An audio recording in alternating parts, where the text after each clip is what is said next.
I had gotten to the point where I was turning 40, and I essentially went to them and I said, what's next? And they really there wasn't a really great answer as to what next other than hold on. And I'm not really a good hold oner. And so this opportunity at MLive came up, and they were looking for a director of marketing. So I said, yeah, I'd love to interview for the position, even though if you look at my LinkedIn or my resume, or nothing in it indicated that I should be a director of marketing, but they took a shot on me.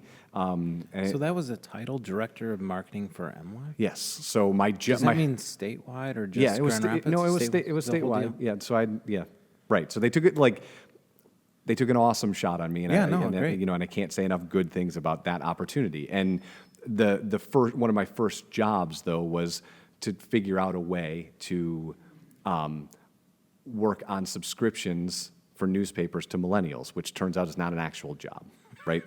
Well, it's not an actual thing. Right. They don't want to buy papers. So very quickly and this is one thing that they're awesome at, is that if the person is in the building and not in the right role, they will work to figure out where that person goes.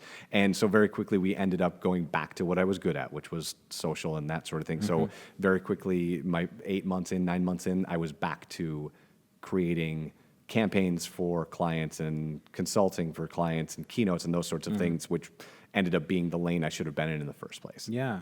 Because you are doing more keynoting now. So when you do presentation, what do you want to call keynoting? Sure, whatever. Or conferencing, Yeah. or you speak to an employment, or Talking at people. Yeah, talking. Well, but they're there to learn, Yes, right? They're there to yes. learn something new about the landscape of media and social media. Yep. And how big and small companies can leverage these platforms. What is a typical 3-point arc of? I don't mean to minimize it down to 3 points, but the idea is, Sure. so if I'm going to hire you to speak at my conference, generally, what are you? And what's your elevator pitch? What are the 3 takeaways, right? What are you selling me? Yeah, so I will typically give sort of a state of a state or land, like what the land looks like. Here's where all the platforms are. Lots of explosions. Here's the ones to pay attention to. Here's the ones I wouldn't pay attention to, because lots of people will walk in and say that you should have, if you're a funeral home, you should have a Snapchat account, and that's a stupid bit of advice, right?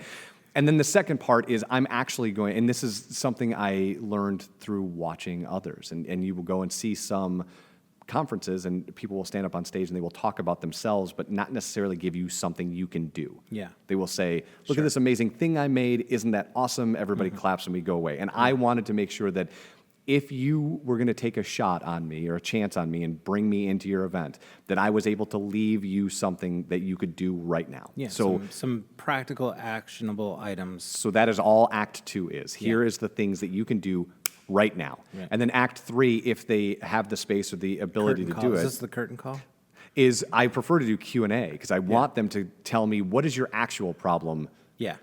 Matzo ball stand and ice cream place, and right, like what are you actually struggling with, so we can work through it as a group, because that to me is what is powerful about this medium, is that you can work together as a group. And when you get these groups of humans together, either at a Chamber of Commerce or some other event, it turns out they all have similar problems. And perhaps if I do my job well, they can turn and look at one another and maybe they could help each other. Yeah.